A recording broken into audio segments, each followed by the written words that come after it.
his first varsity touchdown. He made it look quick. They met him in the backfield. Yeah, the swing pass from Lathrop out to Delaney was actually 7 yards behind the line of scrimmage. The Tazewell defense met him there. He just spun out, took it to the house. Touchdown, Bearcats. So the Bearcats score on 3rd and 7 from their own 42-yard line. And the hits keep on coming. Another big play. Lathrop to Delaney, the freshman. And it's 36-15 Cats with the extra point looming here. So Lathrop gets his first touchdown pass of the year as the kick is up and good. So we see our third down of the night, and just like last year's Bearcat team, third down not an issue. We'll just score then. Fans, remember Sesco Group Insurance for all your auto, home, life, and commercial insurance needs. Call Bearcat alum Jason Stevens at 276-644-9130. Sesco Insurance Group, offering the right policy with great rates. So Virginia High on the board again. Lathrop to Delaney for 6. And it's 37-15 Cats with 8:08 to go here in the second period of action. Again, make sure you stay tuned for Bearcat football at the half. Again, brought to you by Sesco Insurance Group. And we'll have that for you. We're going to talk about a little bit of college football. We do have some matchups this week in college football. And we're going to talk about the season for the Bearcats, sort of preview what's going on. I'm just thinking about an interesting stat right here. Have you ever, as you can remember in all our years doing football, of course I haven't been with you the last couple of years, have we ever flipped the spotting board over so many times in one half of football? I don't think I have. Season goes like this, I'll have to have carpal tunnel surgery by the end of it, right? As the Bearcats scoring at will early in tonight's game. 8:08 to go. I can say that because my dad had to have carpal tunnel after he's been on the mail route. So, well, there you go. You know, before people bash me. Colton Ratcliffe, State Line Motors kickoff off and away down to the 14-yard line. Returnable, so they'll take it up near the middle of the field, bringing it out past the 25, and he's brought down hard at the 25-yard line. That's all. That's sometimes we talk about special teams. That's a little element of special teams that sometimes overlooked is kickoff coverage. And that Virginia High kickoff team looking good so far tonight. Well, of course, on that one when they started at the 4-yard line with Torian Bazell getting down to make the tackle. So the Bearcats lead 37-15 in an offensive packed, I would say offensive packed now since we've scored a couple on offense, but we've scored about every way possible. Pick 6. We haven't returned a punt yet, but we've scored a kick return for a touchdown to start the game. And it's really been the senior playmakers until the freshman there, Delaney, kicked the door open from the younger guys as they'll hand off straight away. Another big run as he's loose. That's Chancellor Harris out past the 50. Austin Davidson's the only man that can catch him. He's down to the 20. Got pushed from behind, but no flag. And they get him down at the 10-yard line. So a big gain. Michael Bradley making that tackle for the Bearcats. All right, now we're starting to revert back to some of the stuff we seen in the benefit game last week on that front 3 of Virginia High. Not getting so about 70 yards there on that run. Gets them down inside the red zone. And pretty much just straight up the middle on the Bearcats.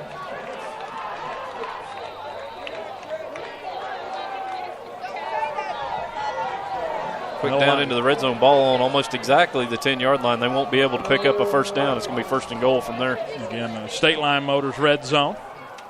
We get going here. 1st down and goal. There's a snap. They'll fake the handoff, or actually give the handoff right side. This is Chancellor Harrison, the best defensive play in a while by the Bearcat defense. There's a couple of guys converging down on that one. It's Jalen Dingus getting there first. Yeah, and Cooper Gobble also getting in on that tackle. And I see Chancellor Harris tapping his helmet. He's wanting to come off, but I don't know if they have a body to send. Now they're going to bring Chancellor off. And like we said, there's a lot of work going on between 1 and 2, Harris and Jordan. So senior Trey Thompson's going to go in the game now for Tazewell. So we haven't seen the quarterback, Blevins, in now 2 offensive drives. And they've been 2 of the most fruitful drives. Blevins made the 1 pass, and now after having to make that substitution for Harris, Coach Harris, Jamie Harris, calls his 3rd and final timeout here in the first half. This Tazewell team looking a little bit discombobulated early with the pace of this game. Of course, I think I would be, too, with the way this game's gone back and forth. up and down the field. So Tazewell uses their last timeout. Interestingly enough, all 3 of his timeouts have been called while he was down near the end zone in which they were moving to score. 37-15, Bearcats leading, showing on the new scoreboard here at Bulldog Stadium. A nice scoreboard at that. They've really upgraded at that position. Oh, with again, the big Bulldog. I can't, like I said, this is the stadium. It's a perfect setting. It's what you nice. expect from Southwest Virginia football. You got the mountains looking over to our left side, just way up there with the sun still hitting on those. And that new the field house over here looks great for week 1, and the field's in great shape too. Oh, absolutely. We got a score update in that Union game with 2:31 remaining in the second. It's Union 14, Burton 0. Tazewell going to try to punch it in here, second down and goal from the 10-yard line, as they kind of ended up on the short end of the stick with having to get a touchdown instead of being able to get one first before it all gets going. They'll put a wide receiver in motion over to the left side. That's Gavin Nunley. Snap to Josiah Jordan. He'll keep up the middle, and he's boxed up there by almost the entire Bearcat front 7. And he gets about 2 yards. He gets to the 8, and it's third down and goal from the 8-yard line. It's 4 down territory, I believe, for Tazewell. Especially on what they trailing 37-15. Still over half the quarter left here in the second quarter. Lights shining down on the green and white of Tazewell. Nice stadium here, especially on the home side. I don't know how the Bearcat faithful feel over there on the bleacher side, but still not a bad stadium. They'll put a wide receiver back in motion to our near side. 4 wide in the set, but again, the wide receiver, Jordan, in the shotgun. He fakes the handoff to Harris, now goes off to the right side. He gets a block, and he's into the end zone. Touchdown. Nobody touched him as he went off to the right side. Good blocking out wide by the wide receiver, and that was Jaden Taylor, who just sealed off Torian Bazell, so he couldn't make a play, and that cuts it to 37-21 as Tazewell's back on the board here with 6:04 to go here in the first period. Another good drive by Tazewell. And since they moved the wide receiver to quarterback, things have been nice. Josiah Jordan with an 8-yard run for a TD. They'll go for 2. 37-21 as it stands. They're going to try to get it to 23 points on the board. They've got 3 wide receivers, 2 to the side, to the right. 1 in motion as Jordan goes in motion. Harris will keep off to the left side, and he's into the end zone. Austin Davidson. Play they ran on the last conversion, which was also successful. Davidson nearly had him, but he couldn't quite bring him down, as that's a tough man to bring down, as the 2-point is good by Chancellor Harris. Cats now leading 37-23. Chancellor Harris, a shifty little guy, running back, 5'9", 173-pound sophomore, and he's provided a spark here tonight for the Bulldogs.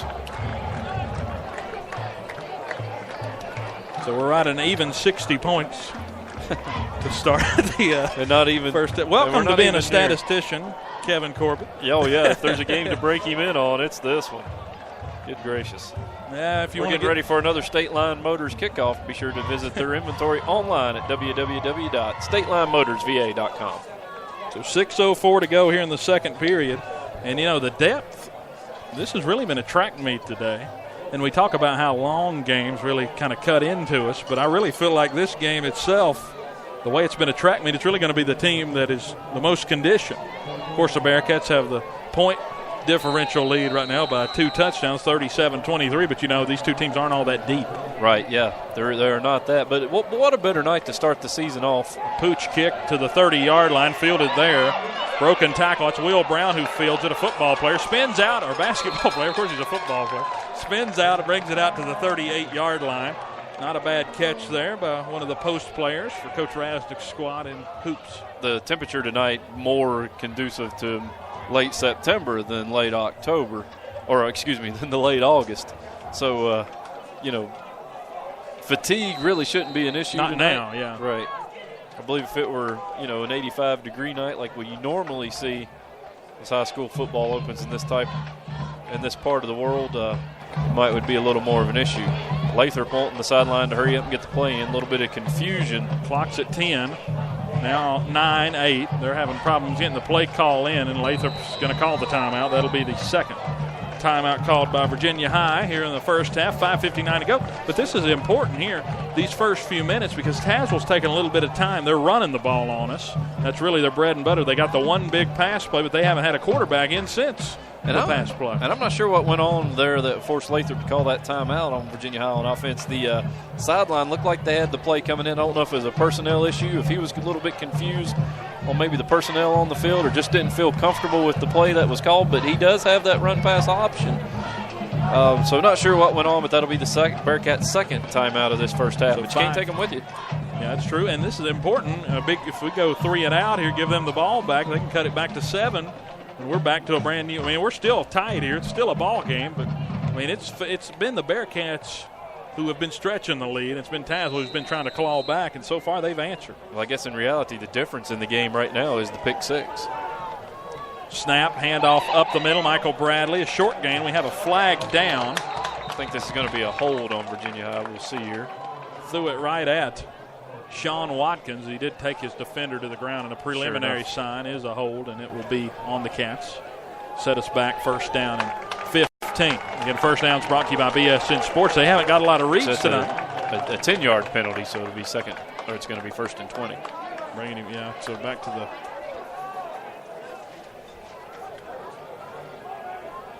the 25 after the short return by Will Brown. Bearcat football, 5:49 to go here in the first half, leading by 14. Lathrop plenty of time as he drops back, looking deep downfield, throws a spiral down the sideline, and Ratcliffe pushed out of bounds. The ball was traveling that way as well. He just ran out of real estate. Good defense there, too, by Gavin Nunley of Tazewell. He kind of forced the receiver out of bounds. Lathrop tried to hang the ball right on the sideline, but it drifted just a little too far on him. That was only the third penalty of the night so far on Virginia High. We only had 5 penalties in this game so far altogether, so pretty clean first half for a first game of the season. So second down now and 20 for the Cats from their own 25-yard line.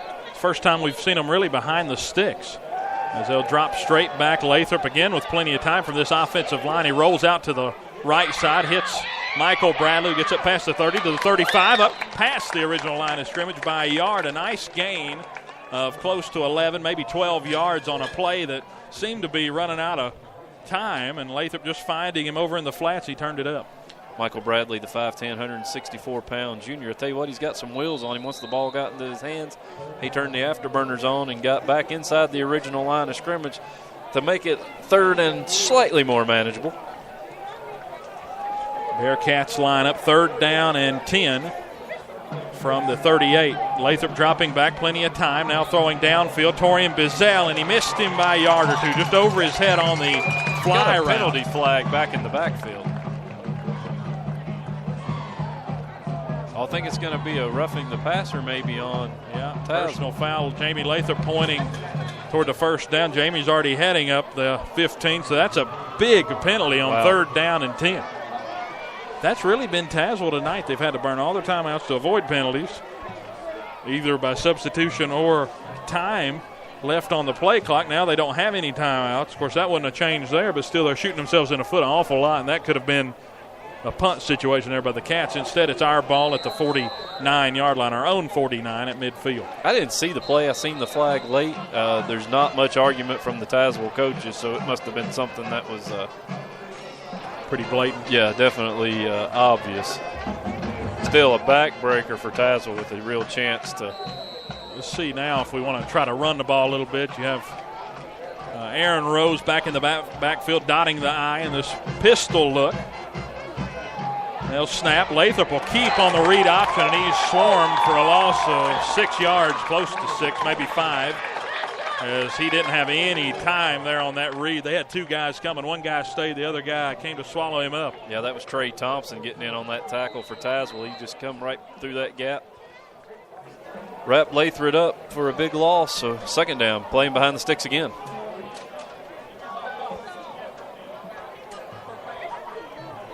Bearcats with the ball, 4:45 to go here in the first half, leading by 14. 37-23. Lathrop takes the snap. Dropping back, a wobbly spiral down the field, intended for Will Brown, but it's picked off by Tazewell up past the 30 to the 40. And he spins out of another tackle, now brought down by the shoestrings by Jacob Mullins. That was Josiah Jordan with the interception for Tazewell. We talked about that in our early game notes in the pregame show.